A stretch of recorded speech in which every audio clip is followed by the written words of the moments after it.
আসসালামু আলাইকুম। দেখেন এখানে বিভিন্ন মডেলের হাইকমোড আছে, যেমন এগুলো আছে কিন্তু সিঙ্গেল পিস, এগুলো কিন্তু ম্যাক্সিমাম জেড ফ্লাশ হয়ে থাকে। আবার এইটা আছে ডাবল পিস, এটাও জেড ফ্লাশ, আর এগুলো আছে নর্মাল ফ্লাশ।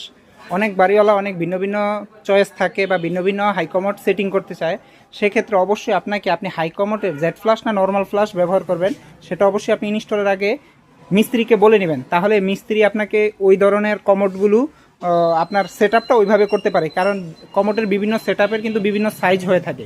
তাই প্রয়োজনে আপনাকে মিস্ত্রিকে কাজ করানোর সময় আগে একটা কমোডের ছবি তুলে নেবেন, যে এই কমোডটা আমি ইনস্টল করতে চাই বা এই কমোডটা বসাতে চাই, তুমি আমাকে এই কমোডটা পরে সেট আপ করে দিও। আর সবচেয়ে ভালো হয় আপনি যদি আনকমন কিছু ব্যবহার করতে চান, আপনি ওয়ারিংয়ের পূর্বে, মানে যখন টাইলস করবে বা যখন পাইপের ওয়ারিং করবে, তখনই আপনি ক্রয় করে ফেলতে পারতেছেন এই ধরনের কমোডগুলো।